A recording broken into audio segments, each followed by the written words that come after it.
कुछ और sophisticated test होते हैं, कुछ एंटीजन बेस्ड टेस्ट होते हैं ब्लड में जो हमें बताते हैं कि कौन सा ऑर्गेनिज्म इन्वॉल्व हो सकता है। कई बार हमें पीसीआर टेस्ट करना पड़ता है, अगर हमें सस्पिशन हो कि ये ट्यूबरकुलर निमोनिया हो सकता है तो हम पीसीआर टेस्ट कर सकते हैं। कई बार ब्लड कल्चर करवाना पड़ता है, कई बार कुछ सीरोलॉजिकल टेस्ट होते हैं वो करवाने पड़ते हैं कुछ स्पेसिफिक टाइप्स ऑफ नमूनियाज़ के लिए। लेकिन मेन अगर कोई एक टेस्ट मुझे करवाना हो पेशेंट को, अगर मुझे सस्पिशन है कि उसको नमूनिया है, तो वो होगा एक्सरे चेस्ट। एक्सरे चेस्ट मुझे बताएगा कि पेशेंट को एक तो पहले क्लिनिकल हिस्ट्री बताएगी, क्लिनिकल एग्जामिनेशन बताएगा। मेजॉरिटी ऑफ केसेस में क्लिनिकल एग्जामिनेशन में ही आप श्योर होते हो कि नमूनिया पेशेंट को है। फिर भी अगर क्लिनिकल एग्जामिनेशन में क्लियर नहीं है तो एक्सरे में तो क्लियर हो ही जाएगा कि पेशेंट को नमूनिया है कि नहीं है। और एक्सरे हमें खाली ये नहीं बताता कि नमूनिया है, एक्सरे तो हमें ये भी बताएगा कि क्या सीवियरिटी है, और जब हम उसको ट्रीट करेंगे तो उसको फॉलो करने के लिए भी हम एक्सरे करते हैं, ये देखने के लिए भी एक्सरे करते हैं कि पेशेंट पूरा ठीक हुआ कि नहीं हुआ, उसके लिए भी हमें एक्सरे की ज़रूरत पड़ती है। तो एक्सरे एक बड़ी की इन्वेस्टिगेशन है जब हम नमूनिया की बात करते हैं। तो ऐसे में जैसे आपने कहा कि काफ़ी फैक्टर्स रहते हैं जैसे वायरल, बैक्टीरियल, तो ऐसे में फिर ट्रीटमेंट भी अलग अलग रहेंगे, मतलब इट डिपेंड्स कि किस कारण हुआ है, क्या जी, रीज़न है। ट्रीटमेंट भी अलग अलग रहेंगे डिपेंडिंग कि जब हम नमूनिया की बात करते हैं तो हम बैक्टीरियल नमूनिया की ही बात करते हैं। तो जब हम ट्रीटमेंट की बात करें तो हम नॉर्मली हमने उसके लिए एंटीबायोटिक्स ही देने पड़ते हैं। कौन से एंटीबायोटिक देने पड़ेंगे हमें एक पर्टिकुलर सिचुएशन में, एक पर्टिकुलर पेशेंट में, वो डिपेंड करता है कि क्या सेटिंग है, क्या पेशेंट इम्यूनो कॉम्प्रोमाइज्ड है, क्या ब्रोंकोनिमोनिया है, क्या लोबार निमोनिया है, क्या हॉस्पिटल एक्वायर्ड निमोनिया है, क्या कम्युनिटी एक्वायर्ड निमोनिया है, क्या वेंटिलेटर एसोसिएटेड निमोनिया है, क्या हेल्थ केयर एसोसिएटेड निमोनिया है। ये सारी चीज़ें देखते हुए हम एंटीबायोटिक की सिलेक्शन करते हैं, और एंटीबायोटिक की सिलेक्शन में हमें कल्चर सेंसिटिविटी या ब्लड कल्चर भी हेल्प करता है। लेकिन जब पेशेंट आता है, सिक होता है, हमने इमीडिएटली एंटीबायोटिक देने होते हैं। कल्चर की रिपोर्ट तो 3 दिन के बाद आती है, हम इतना वेट नहीं कर सकते हैं, तो हम ट्रीटमेंट इमीडिएटली शुरू करते हैं। लेकिन ट्रीटमेंट में भी हम पूरा उसमें हमें रीज़नेबल आइडिया होता है कि क्या रीज़न होगा। कौन से group of organisms most likely involve हैं, तो हम उन सभी को कवर करते हैं। उन सभी ऑर्गेनिजम्स को जो हमें लाइकली एजेंट्स लगते हैं उनको कवर करते हैं। वो हमें पता चलता है क्लिनिकल सिचुएशन से कि किस सेटिंग में नमूनिया हुआ है। अकॉर्डिंगली हमें आइडिया होता है कि कौन से जर्म्स, कौन से कीटाणु जो हैं रिस्पॉन्सिबल हैं। अकॉर्डिंगली हम एंटीबायोटिक्स देते हैं। एंटीबायोटिक्स के अलावा वो तो बैकबोन ट्रीटमेंट हुआ। सपोर्टिव ट्रीटमेंट दिया जाता है। अगर पेशेंट को वोमिटिंग हुई है, डिहाइड्रेटेड है, तो उसको फ्लूइड्स देने की ज़रूरत पड़ सकती है। अगर बुखार है, पेन चेस्ट है, तो उसको बुखार की दवाई और पेन की दवाई दी जा सकती है। फिर फ्लूइड्स की ज़रूरत पड़ती है कई बार। अगर नमूनिया बहुत ज़्यादा हो सकता है, पेशेंट की ऑक्सीजन की मात्रा कम हुई हो, ब्लड में ऑक्सीजन की कमी हो, हाइपोक्सिया हो उसको, तो ऑक्सीजन की ज़रूरत पड़ती है। कई बार नमूनिया तो इतना ज़्यादा बढ़ गया होता है कि पेशेंट को के लिए सांस लेना मुश्किल होता है, तो उसको वेंटिलेटर लगाया जाता है जब तक उसकी नमूनिया की रीज़नेबल रिकवरी हो जाए, तो पेशेंट को वेंटिलेटर की ज़रूरत पड़ सकती है। तो ये सारा ट्रीटमेंट जो है, कई बार ब्लड प्रेशर कम हो तो ब्लड प्रेशर को बढ़ाने की दवाइयाँ दी जाती हैं।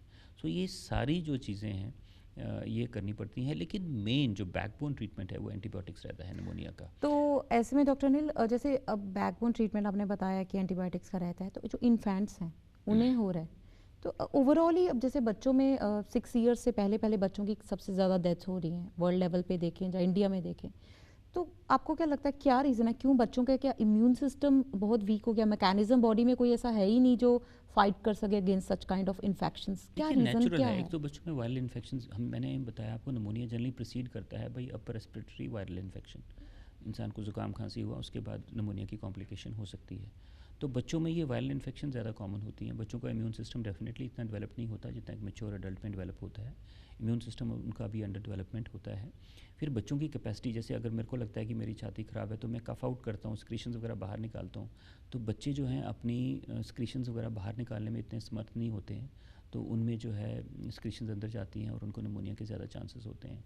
और बच्चा तो कोई मतलब या तो पेरेंट्स तो जनरली केयर करते ही हैं, लेकिन बच्चा खुद तो नहीं बता सकता ना कि मुझे चेस्ट में दर्द हो रही है, मुझे ये तकलीफ़ हो रही है।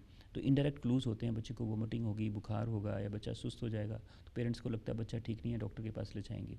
लेकिन कई बार पेरेंट्स जैसे घर में नहीं है या नहीं प्रॉपरली अटेंड नहीं कर पाते हैं कई कारणों से बच्चों को, तो इस कारण से बच्चा कुछ देर के लिए कई बार इग्नोर हो जाता है और बच्चों में निमोनिया वगैरह जो है ज़्यादा कॉमन होता है। मैक्सिमम डेथ्स आपने बिल्कुल सही कहा, एक्सट्रीम्स ऑफ एज में होती है, या तो छोटे बच्चों में मैक्सिमम डेथ्स होती हैं, और या फिर एल्डरली लोगों में जो 60-70 ईयर से ऊपर हैं उनमें निमोनिया डेथ्स ज़्यादा होती हैं। तो ऐसे में एल्डरली जो लोग हैं या फिर इन्फेंट्स हैं या उनसे 5 to 6 ईयर्स वाले बच्चे हैं, तो एज ग्रुप पे भी डिपेंड करेगा ट्रीटमेंट निमोनिया का? हाँ बिल्कुल डिपेंड करेगा ऑब्वियसली। जो छोटे बच्चे हैं बैकबोन ट्रीटमेंट तो उनमें भी एंटीबायोटिक्स ही रहेगा, लेकिन बच्चों में जो है पर केजी के हिसाब से अगर हम देखें तो हायर डोज ऑफ एंटीबायोटिक्स दी जाती हैं। ओके। ठीक है जी, एडल्ट्स के मुकाबले में पर केजी के हिसाब से अगर हम कैलकुलेट करें टोटल डोज हो सकता है उनकी कम हो एडल्ट से, ऑब्वियसली बिकॉज बॉडी वेट कम है। अगर कोई 4 किलो का, 5 किलो का, 6 किलो का, 7 किलो का या 10 किलो का बच्चा है तो ऑब्वियसली पर केजी के हिसाब से टोटल डोज तो उसकी कम होगी, लेकिन अगर हम पर केजी के हिसाब से कैलकुलेट कर दें तो जनरली बच्चों में ज़्यादा डोज लेकिन ऐसे में डॉक्टर साहब इम्यून सिस्टम ऑलरेडी वीक है, निमोनिया हो गया बच्चे को, तो हम उनको एंटीबायोटिक्स दे रहे हैं, स्ट्रॉन्ग होती हैं काफ़ी, तो उससे तो और वीक होगा इम्यून नहीं, ऐसा सिस्टम। कुछ नहीं है, वही बचाव है। एंटीबायोटिक्स ही बचाव है उसके। अगर हम एंटीबायोटिक्स नहीं देंगे तो कोई उसमें तो फिर बहुत रिस्क है सर्वाइवल का, बिल्कुल। सर्वाइवल डिफ़िकल्ट हो सकता है। सो एंटीबायोटिक्स से कोई वीक नहीं होता है, ऐसा कुछ भी नहीं है। या साइड ऐसी इफेक्ट तो धारणा रहते होंगे? ऐसी धारणा बिल्कुल नहीं रखनी चाहिए इंसान को। कोई भी दवाई आप अगर आप घर से निकलोगे उसका भी साइड इफ़ेक्ट है। कोई मतलब कोई स्कूटर वाला आके तो आपको मार सकता है, तो आपको इंजरी हो सकती है। इसका मतलब ये नहीं कि आप घर से निकलोगे ही नहीं, अपने फिर भी काम पे जाना है, घर से निकलना है। ऐसी कोई चीज़ नहीं है आप जिसका साइड इफ़ेक्ट नहीं है। सांस लेने का भी तो साइड इफ़ेक्ट है। मैं सांस ले रहा हूँ, इस हवा में पता नहीं कितने कीटाणु होंगे जो मैं इनहेल कर रहा हूँ। इसका मतलब ये थोड़ी है कि मैं सांस नहीं लूँ, नहीं, सांस तो फिर भी लेना ही है मेरे कुछ को। स्टडीज इसलिए WHO की नहीं, तरफ से आई हैं ऐसा देखिए, ऐसा कि बिल्कुल लॉन्ग लाइफ कुछ साइड इफेक्ट रहते हैं, नहीं, ऐसा तो कुछ नहीं है। हम्म। ऐसा बिल्कुल इंसान को नहीं सोचना चाहिए। देखिए, जो चीज़ ज़रूरी है वो करनी है। अगर निमोनिया है, इन्फेक्शन है, अगर डॉक्टर की समझ में उसके लिए एंटीबायोटिक्स चाहिए तो वो देने ही हैं। अगर डॉक्टर की समझ में प्रोलॉन्ग्ड एंटीबायोटिक्स चाहिए किसी सिचुएशन, जैसे ट्यूबरकुलर निमोनिया है, हो सकता है उसका 6 महीने इलाज हो, 9 महीने इलाज हो, 12 महीने इलाज हो, डिपेंड करता है कि सिचुएशन क्या है। तो उसको जितनी देर एडवाइस करते हैं डॉक्टर तो वो दवाई लेनी ही है। साइड इफ़ेक्ट्स हो सकते हैं, लेकिन जब भी हम कोई भी दवाई देते हैं तो हम साइड इफ़ेक्ट्स वर्सेस रिस्क्स